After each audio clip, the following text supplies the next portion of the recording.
안녕하십니까? 명왕 마이너스 당신에게 힘이 되는 이야기입니다. 오늘도 부처님의 귀한 말씀으로 여러분께 작은 위로와 지혜를 전해드리겠습니다. 본문. 얼마 전 한 동영상을 보게 되었습니다. 90대 어르신이 혼자 식당에서 식사를 하고 계시는데 젊은 사람들이 지나가며 수군거리는 모습이 담겨 있었습니다. 저 나이에 혼자 밥 먹고 계시네. 자식들이 왜 안 모시지? 쓸쓸해 보이네. 그런 시선들 속에서도 어르신은 묵묵히 식사를 마치시고 일어나시며 이런 말씀을 하셨습니다. 젊은 친구들아, 혼자라는 것이 외로운 것이 아니야. 진짜 외로운 것은 마음이 빈 것이지 몸이 혼자인 것이 아니란다. 이 한마디가 제 마음을 깊이 울렸습니다. 오늘은 이 어르신의 지혜로운 말씀과 함께 홀로 사는 삶의 참된 의미를 부처님의 가르침으로 풀어보겠습니다. 부처님께서는 이런 말씀을 하셨습니다.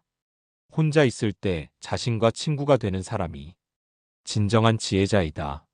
많은 사람들이 혼자 있는 것을 두려워합니다. 특히 나이가 들수록 더욱 그렇습니다. 하지만 부처님께서는 고독을 두려움의 대상이 아닌 수행의 기회로 보셨습니다. 부처님께서 보리수 아래에서 깨달음을 얻으신 것도 혼자 계실 때였습니다. 그 순간 부처님은 세상의 모든 번뇌와 고통의 근본 원인을 깨달으셨습니다. 혼자 있다는 것은 자신의 내면과 마주할 수 있는 귀중한 시간이라는 것을 말입니다. 독일의 철학자 쇼펜하우어는 이렇게 말했습니다. 혼자 있을 수 있는 사람은 행복하다. 왜냐하면 그는 자기 자신과 친구이기 때문이다. 정말 깊은 말씀입니다. 우리가 두려워하는 것은 혼자 있는 것이 아니라 자기 자신과 마주하는 것입니다. 자신의 마음속 깊은 곳에 있는 상처와 아픔, 후회와 그리움을 직면하는 것이 두려운 것입니다. 하지만 이것이야말로 진정한 성장의 시작입니다. 부처님의 일생을 보면 혼자 계신 시간이 매우 많았습니다.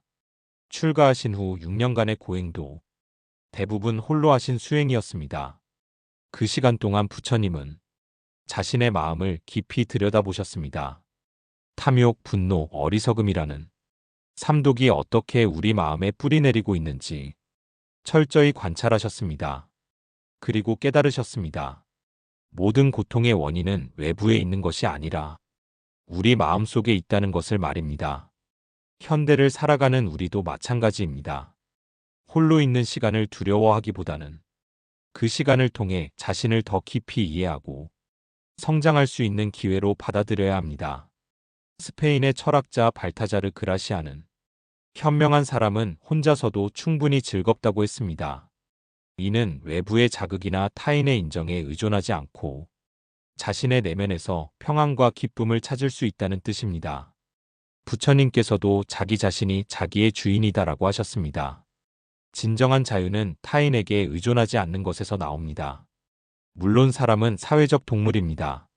가족과 친구들과의 관계는 소중하고 필요합니다. 하지만 그 관계들이 의존적이거나 강제적이어서는 안 됩니다. 건강한 관계는 각자가 독립적인 개체로서 서로를 존중하고 배려할 때 만들어집니다. 부처님께서는 이런 비유를 들어 말씀하셨습니다. 두 개의 화살이 공중에서 만나듯 인연 있는 사람들은 자연스럽게 만나게 된다. 억지로 붙들고 있으려 하지 말라. 즉, 진정한 만남은 자연스럽게 이루어지는 것이지 외로움을 피하기 위해 억지로 만드는 것이 아니라는 뜻입니다. 그렇다면 홀로 있는 시간을 어떻게 보내야 할까요?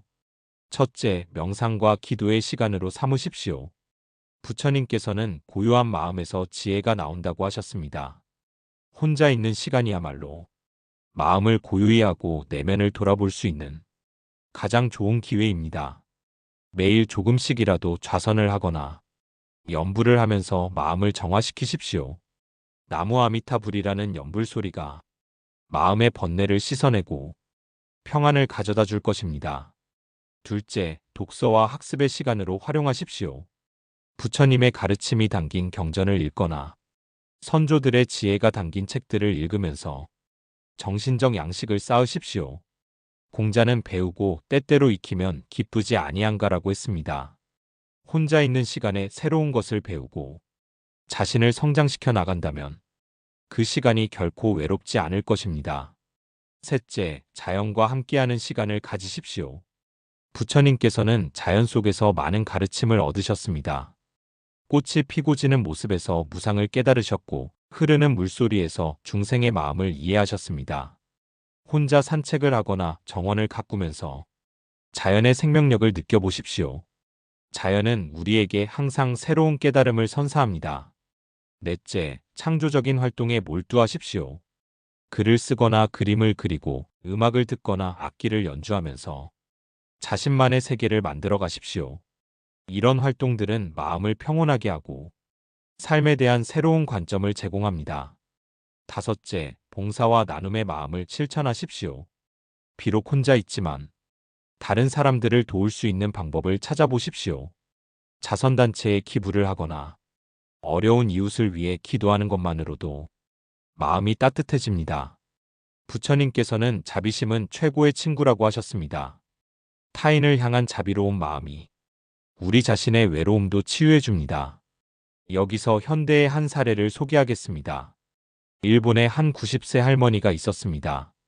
남편을 먼저 보내고 자녀들은 모두 외국에 살고 있어 혼자 지내고 계셨습니다. 처음에는 외로움과 우울함에 시달렸지만 어느 날부터 매일 동네 고양이들을 돌보기 시작했습니다. 그리고 매주 자원봉사를 나가면서 다른 사람들을 도왔습니다. 몇 년 후 인터뷰에서 이런 말씀을 하셨습니다. 혼자 있지만 외롭지 않아요. 제가 돌보는 고양이들과 제가 도우는 사람들이 모두 제 가족이에요. 이분의 이야기에서 우리는 중요한 깨달음을 얻을 수 있습니다.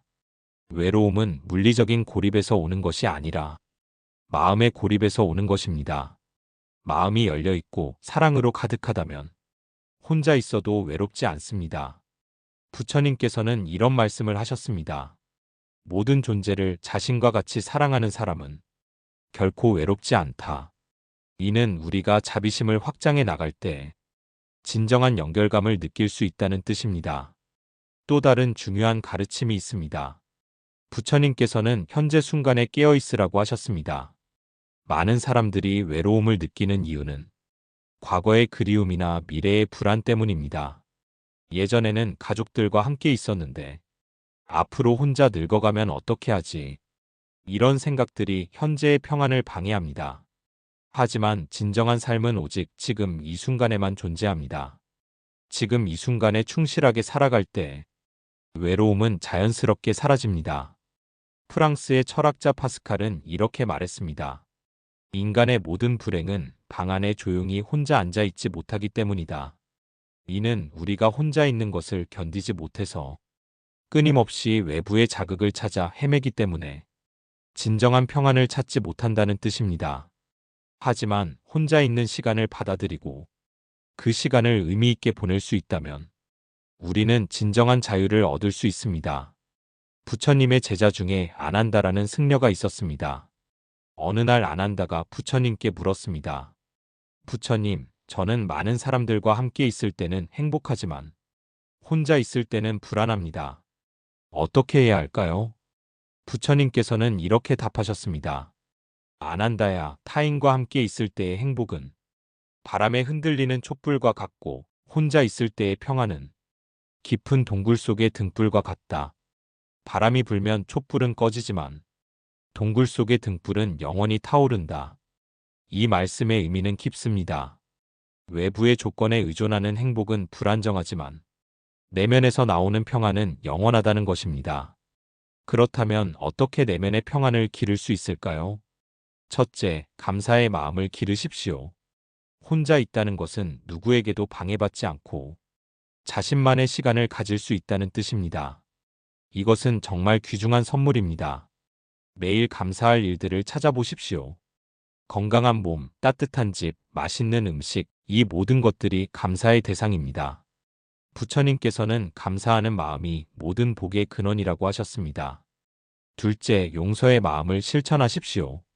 혼자 있는 시간에 과거의 상처나 원망이 떠오를 수 있습니다.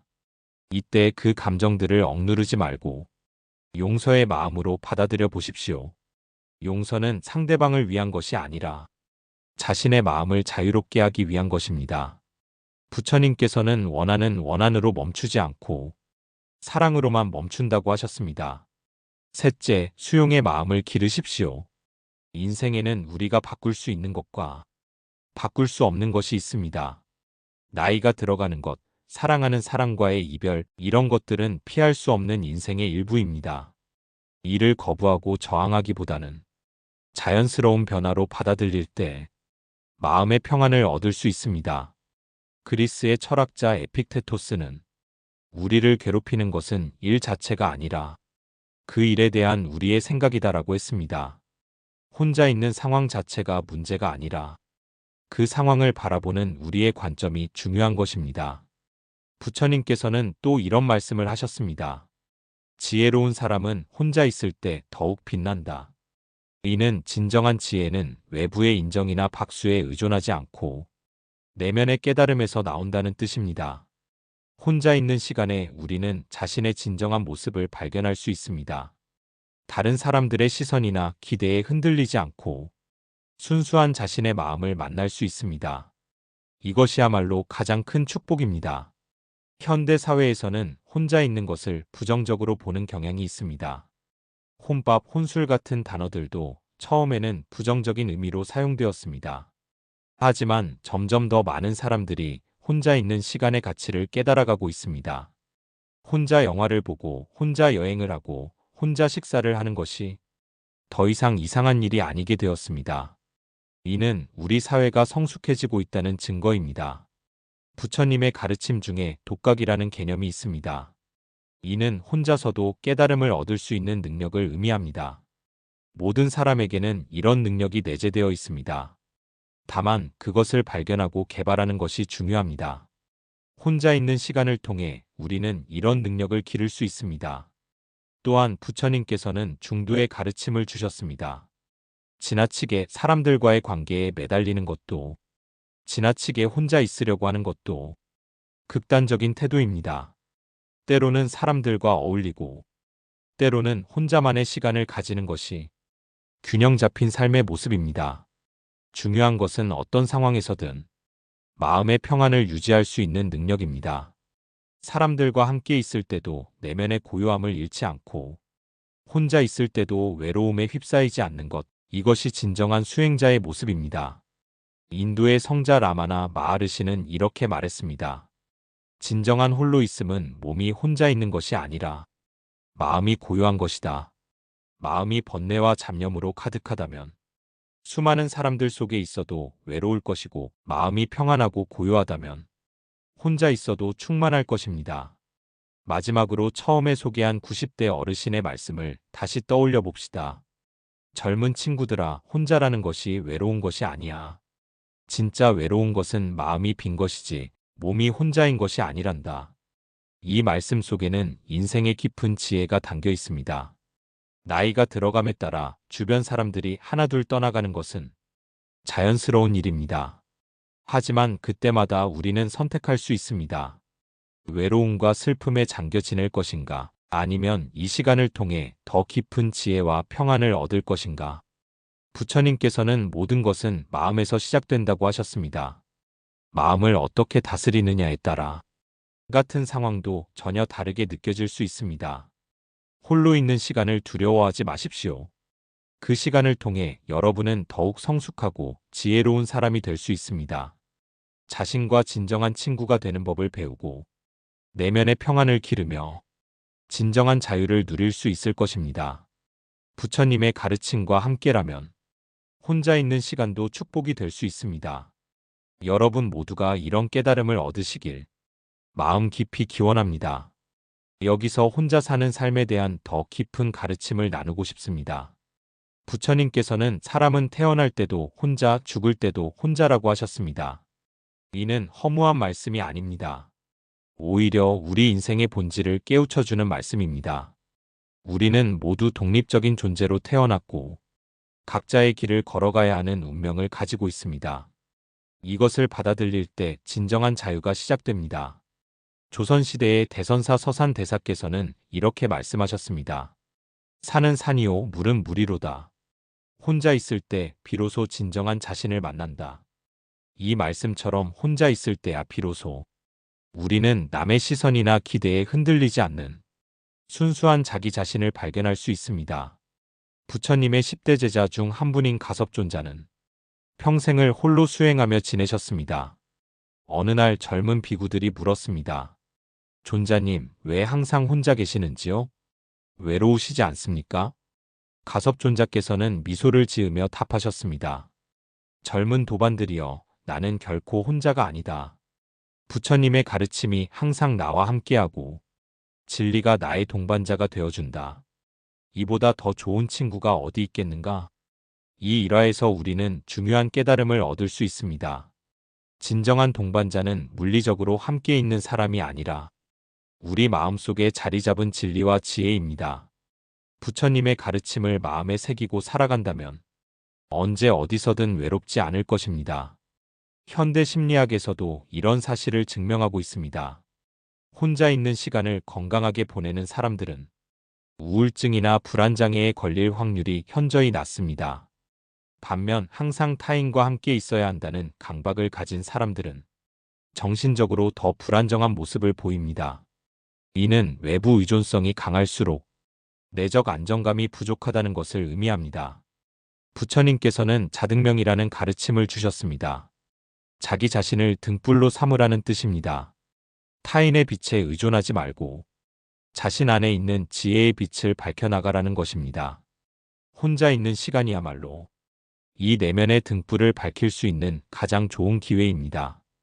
또한 부처님께서는 일체유심조라고 하셨습니다. 모든 것은 마음이 만들어낸다는 뜻입니다. 외로움도 행복도 결국 마음의 작용입니다. 같은 상황에서도 어떤 마음으로 받아들이느냐에 따라 전혀 다른 경험이 됩니다.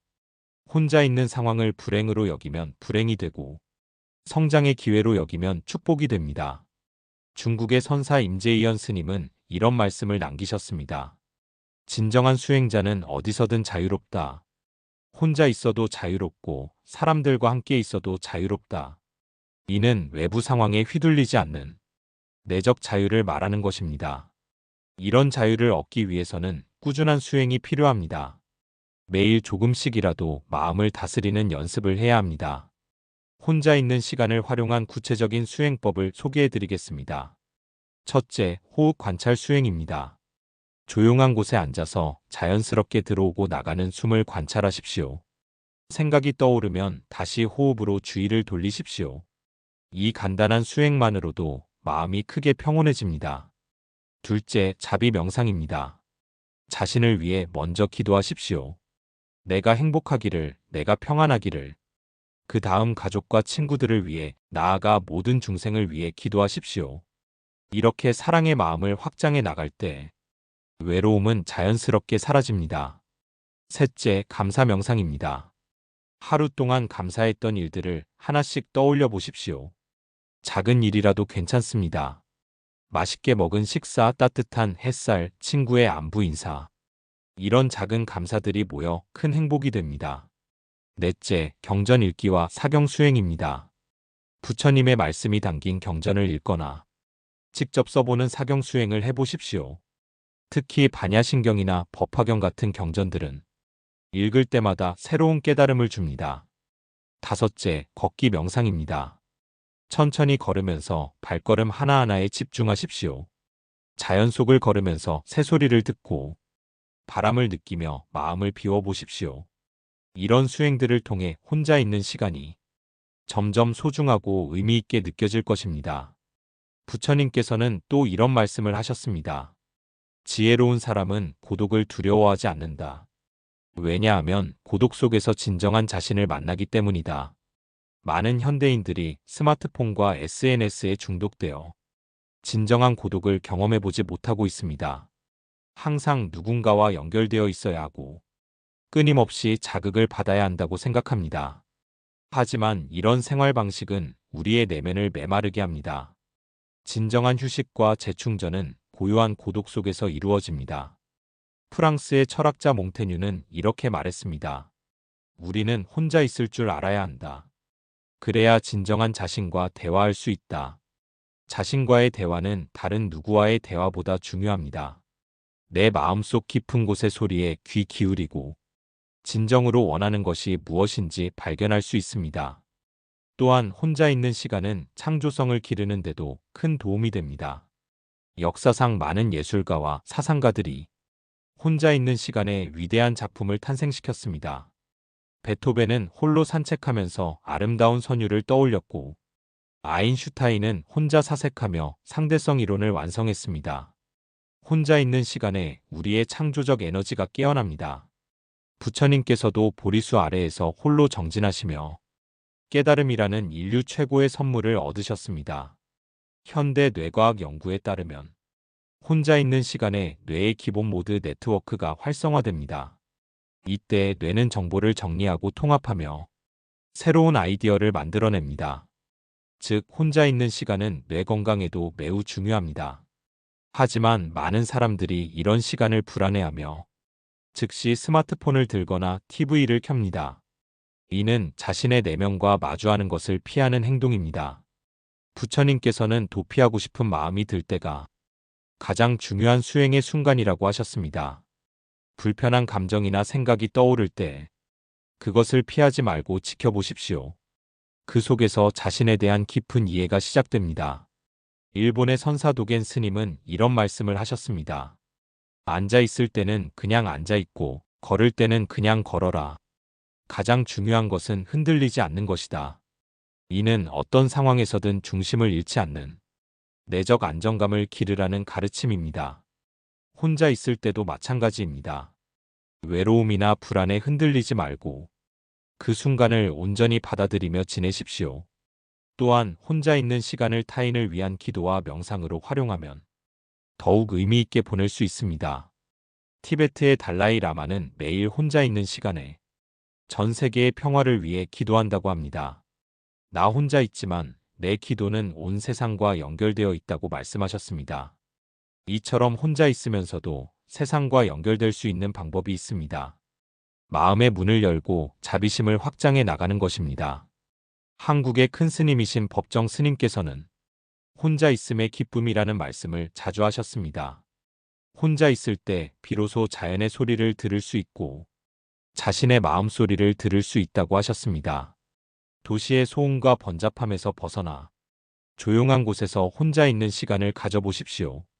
새소리, 바람소리, 물소리, 이런 자연의 소리들이 마음을 치유해 줍니다. 마지막으로 혼자 있는 삶을 살아가는 분들께 부처님의 특별한 가르침을 전해드리고 싶습니다. 연꽃은 진흙 속에서도 아름답게 핀다. 마찬가지로 지혜로운 사람은 어떤 환경에서도 평안하다. 외로움이라는 진흙 속에서도 지혜와 자비라는 아름다운 연꽃을 피워낼 수 있습니다. 혼자 있는 시간을 원망하지 마시고 그 시간을 통해 더 나은 자신으로 성장해 나가십시오. 부처님의 자비로운 가르침이 항상 여러분과 함께하고 여러분의 마음에 평안과 기쁨이 충만하기를 기원합니다. 진정한 행복은 외부에서 찾는 것이 아니라 자신의 마음속에서 발견하는 것임을 오늘 이 시간을 통해 깨달으시길 바랍니다. 오늘 이야기 마음에 작은 울림이 있으셨나요? 끝까지 함께해 주셔서 진심으로 감사합니다.